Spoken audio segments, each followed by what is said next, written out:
What's up, guys? Welcome to the Pelvic Biz podcast. I'm your host, Kelly Alhui. Today, I'm going to talk about exiting a business. Some of y'all know that I have sold orthopelvic, and I've been getting a lot of questions about how do you exit a business? Well, first off, you have to have a business that you can exit. If you are I call it a solopreneur, meaning you're the only person that works in your company, your business is not sellable. I'm just letting you know. Okay. It is not sellable.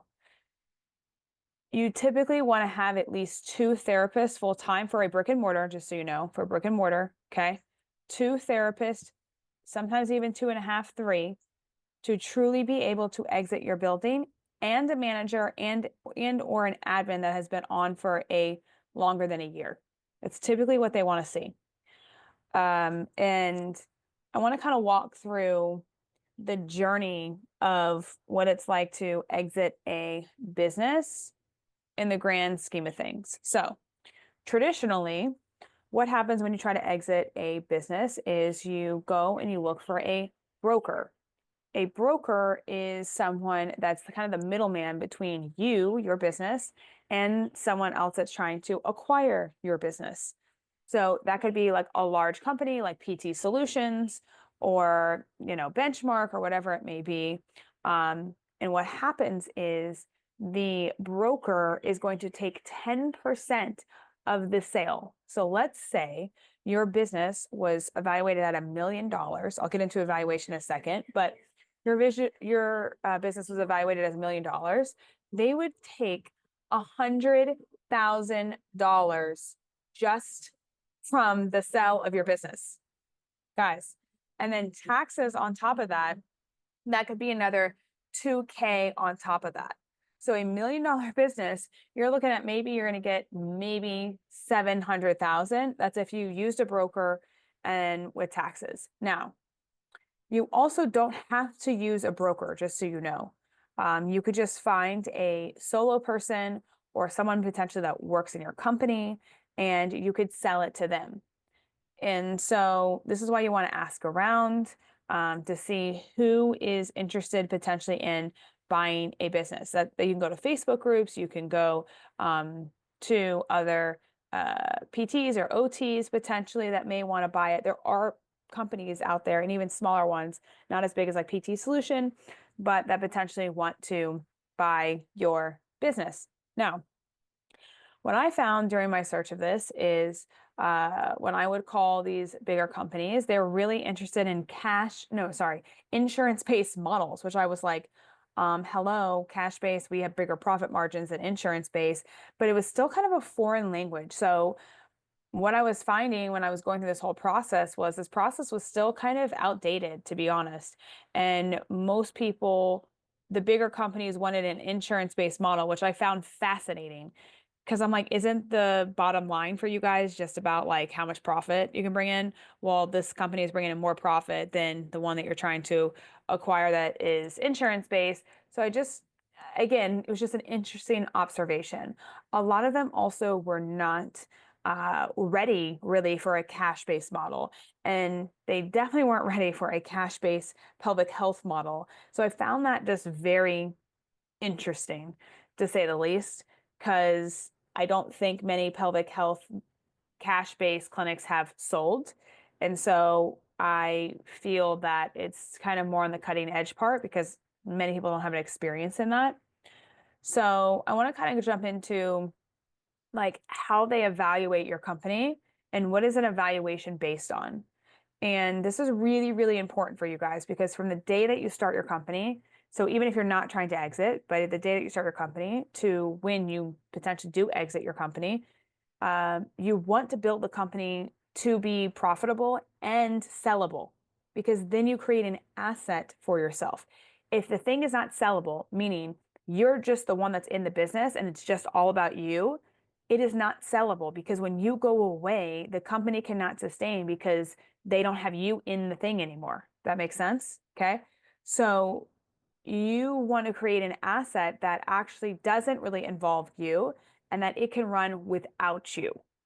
Orthopelvic has run years and years and years without me being the therapist in there, being the person that's running the front desk. Like, so I've created an asset.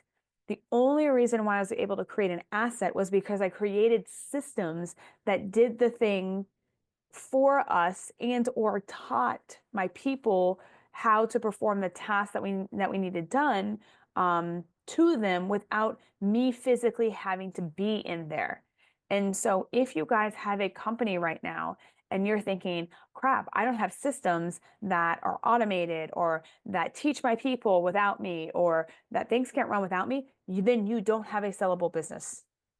So the goal is and you don't have an asset. The goal is you want an asset that then is sellable and or can be given to someone, whatever you want, but you want something that is sellable because you have systems in place that do the thing and it doesn't just rely on you. Because if you're sick, if you're out and the company goes down, then you do not actually technically have a business. You have just another job. And this is what I talk about a lot at PelviBiz is I call it PelviBiz for a reason, not Pelvi Jobs, because PelviBiz gets you an actual business that then allows you to do other things. This is the difference between me and many other coaches. I don't just give you another job working solo. I tend to not work with those people because I need you to move out of that phase so that you can get your time back and your money back. So I know I'm tangenting here a little bit, but that's what you have to understand when it comes to exiting a business or, understanding how this works. So let me go back to evaluation. So evaluation is based on net profit. Let me say that again. Evaluation is based on net profit. So net profit is, so let's say you pay yourself $200,000 a year. Okay. So that means your W-2, your paycheck is $200,000 a year. That means whatever is left over in the bank account, let's say there was $250,000 for the year left over in that bank account, then that means you do 250,000 times 3 up to 5x. Everyone, by the way, is going to put their own evaluation on the company. The standard is around 3 to 5. So let's do some math here. If we did, let's just say there was what is left over. It's after you pay yourself in the business bank account, there's $250,000. So let's say there's $250,000 times, let's just say 3. That means your company is worth $750,000. Let's do another example. Let's say there's $250,000 left in the bank account and you times that by 5. That means your company is worth $1,250,000. So do you see that range? It could be anywhere between $550,000 to $1,250,000.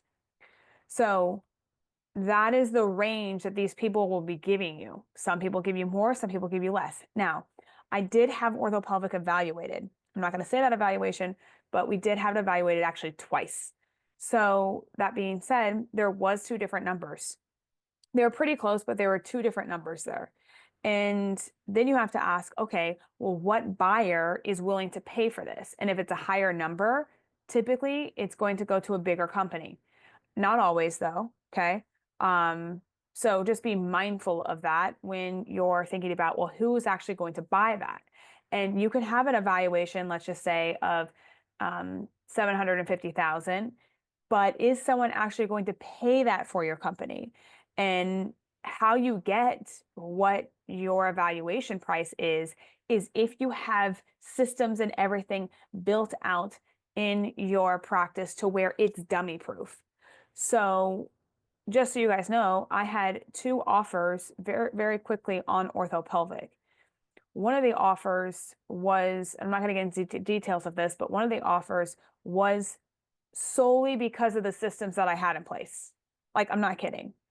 And they had ideas that they could do with it. And I didn't like the direction it was going. And so I was just like, nope, I don't like that offer. Even though they love that offer. but, and it was a good offer. Like the price wise was a good offer, but I just didn't feel like it was my vibe or where I saw orthopelvic going.